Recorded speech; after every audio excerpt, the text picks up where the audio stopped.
Minister, Undersecretaries, ladies and gentlemen, the environmental crisis we are witnessing is of unprecedented proportions, and it could have devastating consequences for humanity. The most serious threats include climate change, deforestation, desertification, plastic pollution, the large-scale destruction of ecosystems, and species and biodiversity's loss, to mention but a few.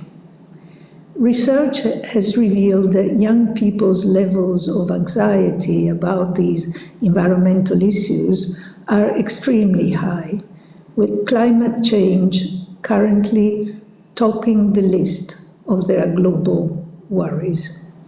However, the accuracy of young people's knowledge about environmental issues is often low. Their understanding of the causes of environmental problems is often superficial. The majority of teachers understand the importance of teaching education for environmental sustainability and are motivated to provide such teaching, but often feel that they lack the necessary training, resources, and structural support to do so. Add to this the multiple other challenges that Europe and the world are facing, such as the COVID pandemic, but also populism, radicalization, terrorism, and lately war in the heart of Europe. It is therefore important that citizens possess a set of key competencies to participate actively in society and to influence political decisions concerning their lives.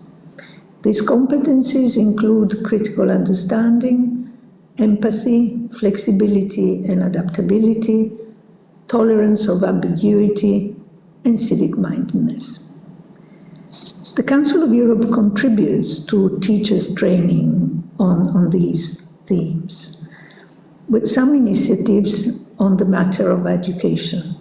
For example, through the Global Education Program of the Lisbon North-South Center, or through teaching material which has been designed for the Landscape Protection Convention, our convention which was signed in Florence. This highlights the social-cultural dimensions as well as the environmental dimension of landscape. The Council of Europe's reference framework of competencies for democratic culture aims to empower learners through education to exercise and defend their democratic rights and responsibilities, and to promote and protect human rights, democracy, and the rule of law.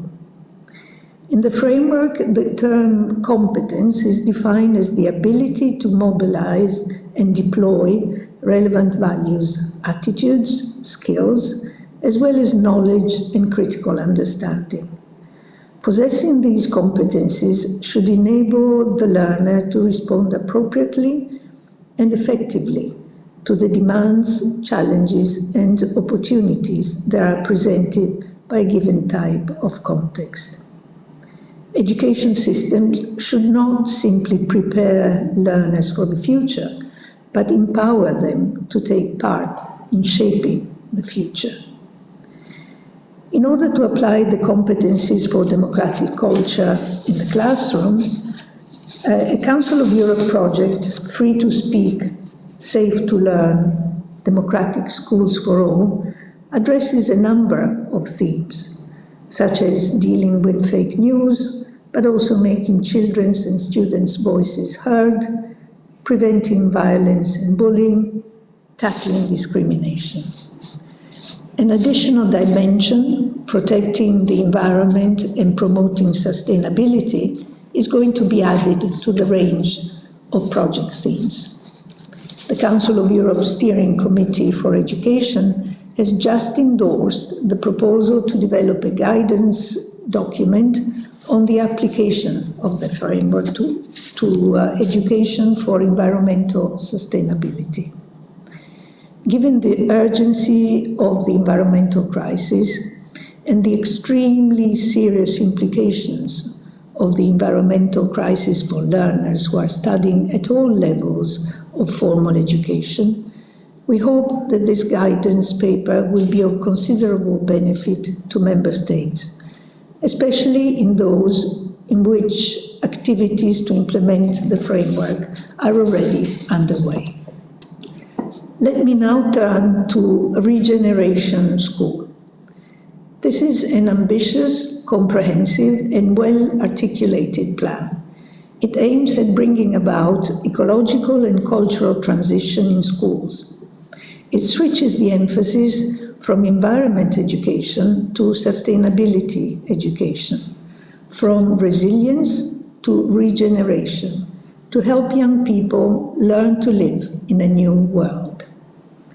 It is comprehensive and innovative because the challenges we must face to save our planet are complex and require funding original solutions.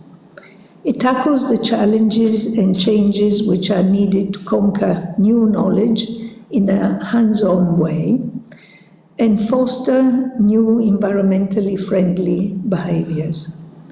To be able to learn in innovative buildings and to attend high school and university courses specifically geared to bring about and deal with sustainability and the environment. The National Recovery and Resilience Plan has ring-fenced important funding for RiGenerazione Scuola. All this makes the Italian Ministry of Education's initiative a cutting-edge case of good practice, which should be shared with other European countries in the European Union and in the rest of the continent. Up to May 2022, Italy will hold the presidency of the Committee of Ministers of the Council of Europe. This gives the other 45 member states an excellent opportunity to learn how Italy is breaking new ground through sustainability training and education.